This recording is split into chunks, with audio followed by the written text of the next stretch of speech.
Olá para você que está ligado na programação da Rádio Defensoria. Está começando mais um podcast Entrevistas DPE, comigo, Beatriz Prio. E hoje a gente tem uma convidada especial, a Karina Mendes, que é acadêmica de artes visuais da Universidade Federal de Roraima e também mediadora cultural, que vai trazer uma visão única aí sobre também a Bienal das Amazônias. Ela vai estar lá participando, ministrando workshop Entre Recortes e Histórias, uma ideia inovadora aí, que é a arte na Bienal das Amazônias. E a gente vai conversar um pouquinho sobre esse tema, né? Primeiramente, seja muito bem-vinda e obrigada por ter aceitado o convite. Obrigada, eu que agradeço pela oportunidade de a gente estar aqui para falar um pouquinho sobre arte, sobre a Bienal das Amazônias e o workshop que vai acontecer. A Bienal já está ali disponível há alguns dias também para visitação, a exposição Bubuias, na verdade, Sim. né? A Bienal, ela foi aberta dia 21 de fevereiro e fica até o dia 25 de abril no foyer do Teatro Municipal. Na verdade, ela faz parte da Bienal das Amazônias e ela é uma itinerância, né? A itinerância que a gente chama Bubuia. Ela estava no Maranhão, veio para Roraima e agora, depois daqui, vai para Manaus. Então, ela está percorrendo o norte do país, né? Aí, pergunta, Bienal das Amazônias, quando tem uma Amazônia, né? Mas a Amazônia, ela é muito diversa, né? Tem várias características. Tanto que quando a gente fala Bubuia aqui, a gente leva para uma explicação, porque não é um termo tão usado em Roraima, pelo que eu percebo, né? Eu sou amazonense, então lá, né, em Manaus, a gente usa bastante esse termo de Bubuia, ficar de Bubuia. Mas ele vem afunilando, né? Ele já é um termo que vem do academicismo, né? Que ele vem do dibuísmo, que é quando um pedaço de terra se desgarra da margem e ele fica flutuando como se fosse uma ilha até ele sumir. Então ele vai para esse termo de bubuia, de apreciação, de ficar flutuando sobre as águas, né, de apreciar, né? Por isso que a gente chama a instância Bubuia da Bienal das Amazônias, né, que tem mais de 350 obras, mas aqui em Roraima está recebendo 37 obras.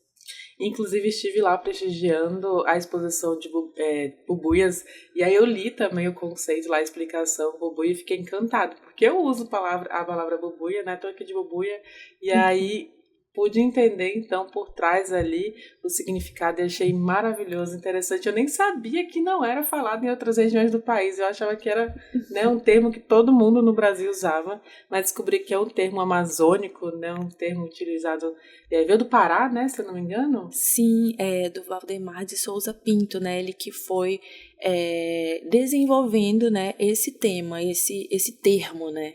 Muito legal.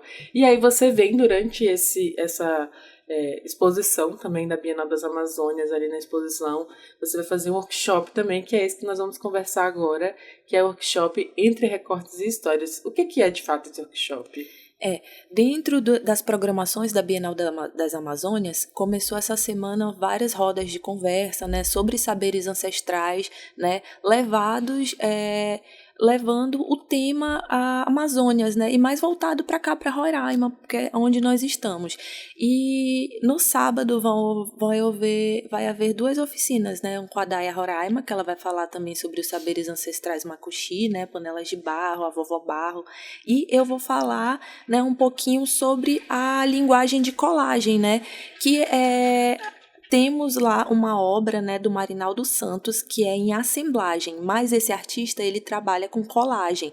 Então, eu vou apresentar um pouquinho ali da exposição, vou falar sobre o Marinaldo Santos especificamente e vou chamar, né, cada um para produzir a sua colagem, né, que é uma técnica muito popular, uma técnica acessível, né, que é a técnica de sobrepor imagens, né, textos cortados, né, a gente vai lá, vai fazer os recortes, né, e sobrepor texturas. Então, é uma técnica que todos podem participar, tanto que o workshop é livre, né, livre para todas as idades.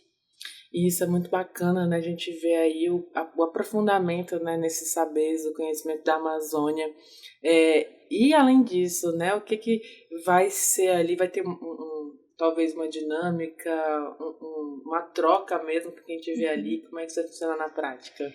Primeiro, a gente vai fazer uma aulinha, né, expositiva. Eu, como estudante de artes visuais de licenciatura, né, acho importante a gente ter uma conversa primeiro, porque nem todos, né, estão a par da técnica, né, sabem o que realmente é colagem. Então, a gente vai falar um pouquinho ali sobre a história da colagem, né, vai dar um panorama e vai levar para essa coisa de identidade, né? Porque é tudo a ver com a Bienal das Amazônias e essa identidade amazônica que muitas vezes as pessoas elas não se veem, né, como amazônida, né? Eu me considero uma pessoa amazônida, né? Eu nasci aqui, mas eu vivo a Amazônia, né? Procuro buscar e tenho fincado essa identidade amazônica. Então é sobre isso que a gente vai falar, né? A colagem, ela, como eu já falei, ela é utilizada em diversos aspectos, né? Por ela ser muito acessível, né? Então tem gente que faz seus cadernos de colagem, né? Usa fotografias para fazer colagem. Então a gente vai chamar, né, o público a fazer algo sobre identidade, né? Quem é ele dentro dessa Amazônia? E aí você conta um pouquinho da sua carreira também, você fala que é amazonense, né, que é amazônida e que agora, né, tá estudando artes visuais. Você está em qual semestre? Agora acabou o penúltimo semestre e vai começar o último semestre, a Temido apresentação de TCC. Sim, e o meu TCC vai ser sobre mediação cultural, né? Eu fiz um estágio, né, no SESC durante 7 meses, trabalhei na galeria de arte, então eu tive a oportunidade de fazer diversas mediações. E dentro dessa mediação, eu comecei, né, a inserir essa coisa de professora e colocar atividades pós-mediação, né? Depois que a gente apresenta ali a exposição, eu acho importante a gente fazer alguma atividade e acender um pouquinho dessa chama que muitas crianças, adolescentes e até adultos têm vergonha de produzir algo. Então eu acho que todo mundo pode ser produtor de arte de alguma forma, né? Então eu sempre levo esse meu lado, né, de educadora através da arte. E o que te motivou de fato a escolher essa área, né? As artes visuais, escolher, ter esse interesse mesmo pela própria arte, né, como um todo? Desde criança eu sempre gostei de arte, sempre gostei de livros, né? Então, como criança dos anos 90, a gente tinha muito acesso à cultura pop, à televisão, né? Então, tudo que eu via ali era super interessante. E a minha mãe era professora, então ela levava diversos livros didáticos para casa. E aquilo ali eu ficava encantada, né? Eu sempre fui rodeada de livros, rodeada de arte. Então, eu via ali, né, nos livros de histórias, nos livros de estudos sociais, né? Sempre gostei muito de manusear e de fazer arte, não só como artesanato, né? E aí veio o crochê, a pintura, tudo isso eu gostei desde criança, aquilo me encantava, me enchia os olhos. Então, com 16 anos eu comecei a dar aula, né, por um projeto do MEC, e ao mesmo tempo que eu fazia ensino médio, eu já dava aula para as crianças. E tudo acontece junto, sabe? Também vem a fotografia, né? Eu gosto muito de fotografar, fotografo não apenas pessoas, né? Gosto de fazer fotografia de paisagens, de animais. Então a arte ela sempre esteve presente na minha vida e eu sempre busquei estar perto da arte. E aí você vem para Roraima, né? Que a gente está falando aqui de uma infância ali em Manaus, né? Sim. Na própria capital mesmo do Amazonas, que é Manaus, ou em algum município do interior? Na capital de Manaus mesmo. Sempre, desde criança, né? Como a gente fala, nascida e criada na zona leste de Manaus. E aí você veio para Boa Vista. Como é que foi também essa transição até a nível de agregar mais cultura e agregar mais conhecimento sobre a Amazônia, né? Porque você falou, a Bienal das Amazônias, é no plural, mas a gente só tem uma Amazônia. Mas quando você fala em regiões, não delimitada apenas pelas linhas geográficas do mapa, dividido de estado em estado, mas existem muitos biomas dentro da própria Amazônia, né? Existe ali a parte de lavrado, que é o que nós temos aqui no estado de Roraima, tem a parte onde a Amazônia dos ribeirinhos, que é aquela cultura, é aquela sociedade que vive às margens dos rios, né, da nossa Amazônia. Então, são diferentes modos de viver, diferentes formas de viver dentro da Amazônia. E aí você muda, né, ali da zona leste ali de Manaus para dentro de um estado de Roraima. Como é que foi essa transição? E para agregar ainda mais conhecimento estudando também? Mesmo vivendo em Manaus, né, quando fala assim Manaus, as pessoas acham que a gente tem um jacaré de estimação ou algo assim. E que o boto é o meio de transporte. Mas é muito diferente, como eu falei. Por eu viver na área urbana, eu nem sei nadar. Então, eu não tive tanta convivência com a natureza amazônica vivendo em Manaus, por não ser acessível, né? Então, quando começou essa transição, já começou pela viagem, né? Como você falou, vendo é uma Amazônia, mas a gente começa ali a viagem na BR-174, a paisagem ela vai mudando, então já começou a ter esse impacto, né? Lá não tem montanha, aqui tem montanha, né? Aqui tem a savana que fala, né? E lá não é assim. Então já começou tendo essa visão, né? Mudando. E aí eu percebi que os costumes são diferentes, né? Por exemplo, aqui não só o peixe, mas tem a carne também, né? Tem a paçoca, e eu nunca tinha comido paçoca. Então, eu percebi que dentro dessas Amazônias, né, os costumes são diferentes, as tradições são diferentes. Então, eu comecei a conhecer, né, a cultura roraimense e tô totalmente agora apaixonada e inserida nela, né? Conhecendo as localidades, conhecendo as comunidades, né? Coisa que eu não tinha muito acesso lá em Manaus. Então, está sendo construído também. Por isso que eu falo que hoje eu me considero amazônida, porque tô vivendo a Amazônia, né? Tô conhecendo ela. Apesar disso. Eu queria até que você explicasse um pouquinho sobre isso. Nascer, então, na região, nascer na floresta amazônica, que inclui aí, então, 9 países e também 9 estados da Federação Brasileira.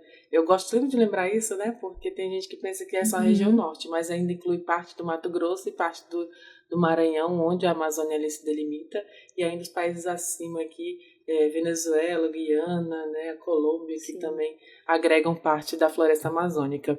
E aí, quando você fala sobre esse termo, né, amazônida, que todas as pessoas que nascem nessa região podem ser consideradas amazônidas?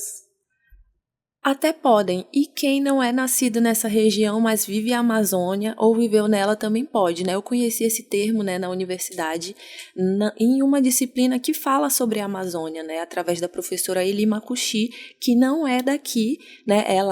Agora ela é daqui, né? Mas ela não é nascida aqui em Roraima, né?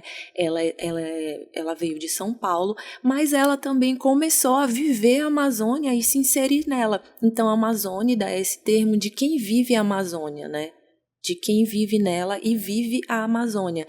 Por isso que eu gosto de falar sobre identidade, porque muitas pessoas, né? A gente vai falar sobre no workshop de colagem sobre identidade, porque a pessoa ela pode até viver aqui, mas ela não se sente parte dessa Amazônia, né? Muitas crianças também, eles por não ter também muito essa convivência com a natureza e com as tradições amazônicas, com a alimentação, né, com a farinha e com todo esse arcabouço de tudo que envolve a Amazônia, então muitas pessoas não se reconhecem, mas sim elas são, porque elas estão vivendo a Amazônia. Nossa, interessantíssimo desmistificar esse termo, né? Explicar também para quem está nos ouvindo. E com esse termo você acaba sendo uma pessoa que busca democratizar, na verdade, o acesso à arte, né?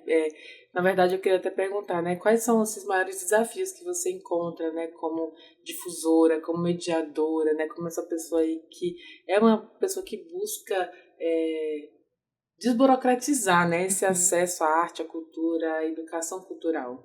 O desafio, muitas vezes, é tentar passar, né, a gente como mediador, nós não somos os produtores daquela arte que está ali sendo mostrada, mas a gente precisa tentar passar o que o autor da obra quis, né, fazer com aquilo. Então, muitas vezes a gente tem que lidar com alguns questionamentos, né, a difusão da arte aqui no estado ela está começando agora. Nós não temos muitas galerias, muitos museus.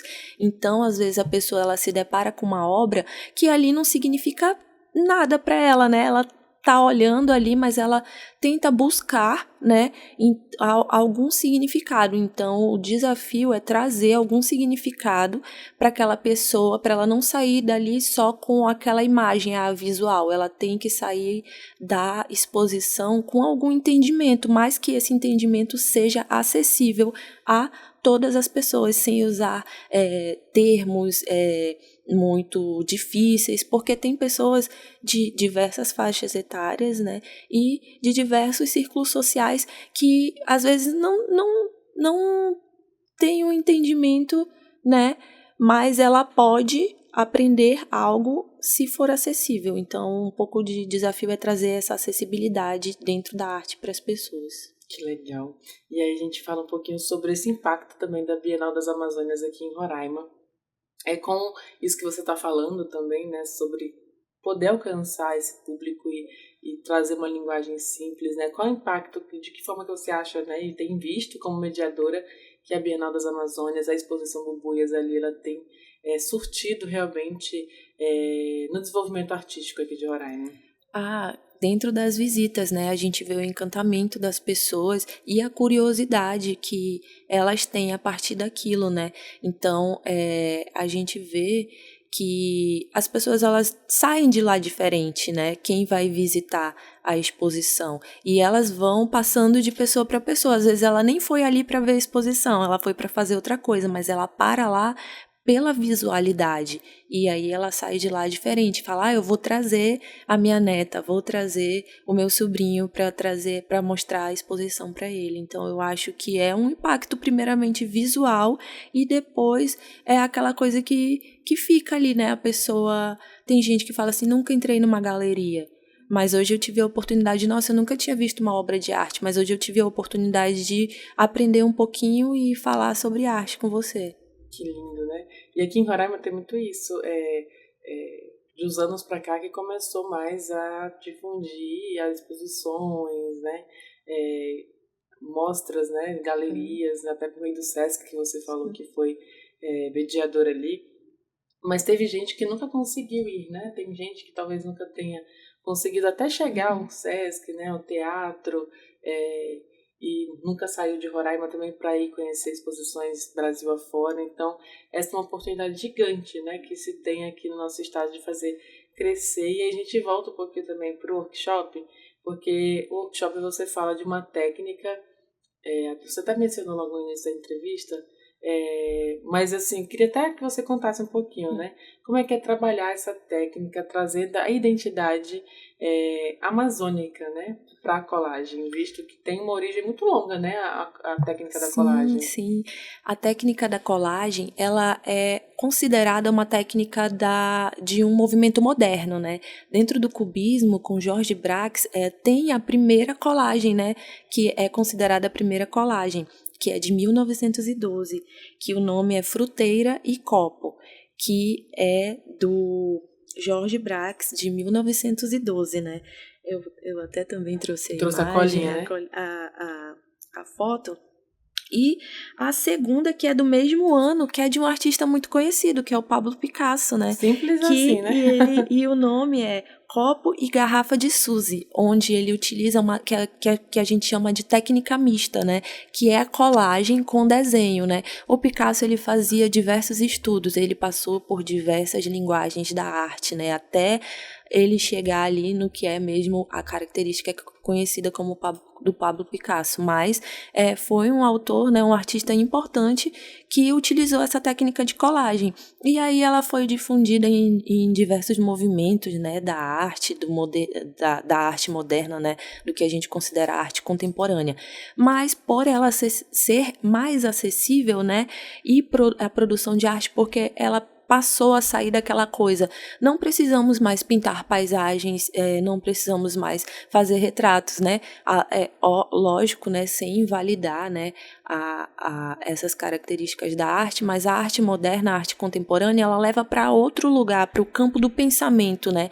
Para reflexão, muitas vezes. Então, a colagem, ela é uma ótima linguagem, né? Uma linguagem de protesto, né? Não é só ali sobrepor as imagens sem nenhum um significado, né? Então ela pode ter frases, pode ter técnica mista, pode ter com desenho, né? E, inclusive, tem uma sociedade brasileira de colagem, né? Tem o Instagram ali onde tem diversas características. Então, ela não é só um tema, ela tem vários temas, né? A gente pode falar que a gente vai falar sobre identidade, mas ela pode ser utilizada com diversos temas ali para expressar, né? E, aliás, que bacana isso, porque assim, você, por meio da colagem, você está falando que não são usados os elementos da natureza, pode-se usar um copo, né, uma fruteira, como esses pioneiros aí usaram. Eu estava até olhando aqui, pesquisei, digitei aqui rapidinho aqui, enquanto ela estava conversando sobre o copo e a garrafa de Suzy, e também a fruteira e o copo, a outra obra que você citou. E aqui não tem elementos de fato da natureza, mas aí a gente volta para esse recorte amazônico também, dentro ali da colagem que é feita para reforçar a identidade amazônica também. Quais aliás, as colagens que você pode usar, né, ou que quem decide fazer esse tipo de técnica também pode utilizar para fazer essa colagem e trazer também a identidade da Amazônia, de Roraima, de Manaus, do Pará, seja onde for. Sim. Como eu falei, a técnica colagem, tanto a gente pode pegar a imagem, por exemplo, uma foto, a foto de uma pessoa, sei lá, da sua família, uma foto de um ancestral seu, da sua avó, e colocar ali, não precisamente, quando a gente fala de Amazônia, tem uma coisa que a gente vai falar, vamos usar a floresta, vamos falar, né, de natureza, mas como eu digo, o amazônida, ele vive, a Amazônia é urbana também, nós estamos vivendo essa Amazônia urbana, então é mais sobre, né, essa identidade de você se caracterizar sobre onde você vive, não só da natureza, mas de tudo aquilo que engloba a sua vida no dia a dia. Então, eu vou buscar, né, tentar encaminhar as pessoas para produzirem coisas do seu cotidiano, das suas características, né? Quando eu vou fazer a colagem, eu fiz com crianças de 9 anos e a gente falou sobre essa natureza amazônica. Então, né, dessa vez eu não falei sobre a identidade, mas eu falei sobre a natureza. E saíram vários trabalhos muito legais. E agora a gente vai falar sobre identidade. Não precisamente vão ser imagens de pessoas, né? Pode ser abstrato, né? Pode levar características da natureza, mas também pode levar características da pessoa, de quem vai produzir ali. Que legal. E falando ainda sobre o workshop, né? Como é que você vê também o futuro, né? Falando sobre o futuro agora da arte Amazônia, né? E o papel desses jovens artistas como você nessa construção que está sendo feita em Roraima. É muito promissor. Aqui tem diversos, vamos dizer assim, diamantes na arte, né? Hoje o movimento da arte, ele está sendo muito... Quem produz arte está fazendo, vamos dizer assim, o seu próprio corre, né? Hoje, com as redes sociais, né, os artistas, eles podem mostrar mais o seu trabalho, mas esses eventos, eles levam um artista a conhecer o outro e até produzirem juntos. Então, o futuro da arte e o presente aqui, que já está acontecendo, é muito lindo. Tem diversos artistas, assim, incríveis, né? Tem a Juliette, que ela produz, assim, várias linguagens de arte, mas ela tem uma característica muito própria, né, dos desenhos. Quando você bate o olho ali, tu já sabe que é Juliette. E tem artistas também como Jairson Raposo, que trabalha com pintura corporal, né? Tem o Doni, que ele faz, ele trabalha a cultura indígena, mas ele produz, além, né, de obras de arte, mural, e faz também joias, né, biojoias com ossos, né, e tudo ali dentro das suas características, né, amazônicas. Então, o futuro da arte aqui é muito promissor e não para, começou, agora é só para frente. E em relação aos seus próprios projetos, né, você agora está passando aí como mediadora por esse processo da Bienal, mas você ainda tem vontade de explorar outras áreas também da arte, outros campos da arte e da educação? Sim, depois que eu comecei a estudar, eu falo que eu tive, assim, meio que um limbo de produção, porque às vezes a gente estuda, trabalha, e aí esse tempo de produzir é um tempo que a gente precisa parar para refletir, para construir algo, não é só produzir, né, uma coisa vazia. E eu gosto de várias linguagens de arte, como eu já falei, eu sou apaixonada por crochê, sou apaixonada por pintura, por colagem, né, e sou apaixonada por educação também. Então, o principal, assim, né, que quando eu tô no meu tempo livre é a fotografia. Então, tem fotos aí que estão guardadas há um tempo, tem imagens que eu produzi em novembro no Festival das Panelas de Barro, e são imagens lindas, assim, a comunidade da Raposa é muito linda. Então, eu pretendo, né, futuramente selecionar algumas obras para fazer uma exposição fotográfica, né, e também participei da produção, né, fui videomaker, né, de um filme que foi gravado todo em língua materna, agora em janeiro, né, foi produzido lá na Raposa. Nós fomos falar sobre os saberes ancestrais das mestras ceramistas, né, ainda vai sair. Então, eu estou circulando, estou experimentando várias linguagens de arte, né, e sempre levando a educação, porque é primordial. Às vezes uma criança, ela não sabe do seu potencial, ela não sabe ali que ela também é uma artista, que ela pode ser uma artista se ela nunca teve a oportunidade de produzir algo. Então, a partir disso, eu acho que fica aquela chama, sabe? Esse é meu principal desejo, que essa chama sempre fique acesa no coração das pessoas, né? De arte, porque é muito bom fazer e contemplar a arte. Até Picasso, voltando a falar sobre Picasso, ele diz assim, que toda criança é um artista, o problema é como manter-se artista depois de crescido, né? Eu acho que são esses intempéries, esses desafios da vida adulta, mas essa possibilidade de ter acesso à cultura, de ter acesso à arte, acho que resgata em nós adultos, né, essa criança que talvez tenha sido calada ali durante esse processo, né, de crescimento, e resgatar essa arte que todos nós temos, né? Todos nós temos um artista dentro de si. Então, assim, eu queria deixar esse espaço também para você reforçar sobre o workshop, né? Lembrar aí como é que vai ser, que horas, e convidar as pessoas a prestigiarem.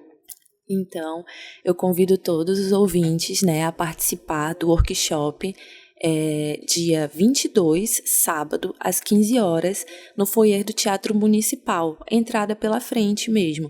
Então lá a gente vai ter todo o material disponível. Primeiro a gente vai conversar um pouquinho sobre arte, vai falar sobre colagem, e você que estiver lá vai ser convidado a produzir a sua própria colagem. Então vou te esperar lá e vai ser muito legal. Vamos, sem autocrítica, todo mundo é um pouquinho de artista. Olha só que lindo. Então é isso. Eu queria agradecer e parabenizar a você, né, por ser mais uma produtora também de arte aqui em Roraima, de ser artista também, além de educadora, né, tá se formando aí para trabalhar na educação também, né, como artista, mas também se torna artista, né, também. A gente falou que todo mundo tem um pouquinho de artista. Desejar muito sucesso, né, e parabéns pelo seu trabalho também na mediação ali na Bienal, pelo workshop. Eu acredito que vai ser lindo, assim, e a gente conta aí depois, né, posteriormente, mais algumas histórias suas, né, e desse resultado que vai ser, então, esse workshop. Muito obrigada mais uma vez a Karina Mendes, que é mediadora cultural e também acadêmica de artes visuais. Muito obrigada. Eu que agradeço pelo convite. Muito obrigada. Então, assim a gente vai encerrando mais um podcast Entrevistas DPE. Agradeço tua companhia até aqui. Te lembro que você pode ouvir essa e outras entrevistas acessando os canais oficiais da Defensoria Pública de Roraima, no Deezer, no Spotify e também no YouTube. Qualquer dúvida, digita @defensoriaRR. Muito obrigada pela sua companhia e até o nosso próximo encontro. Tchau, tchau!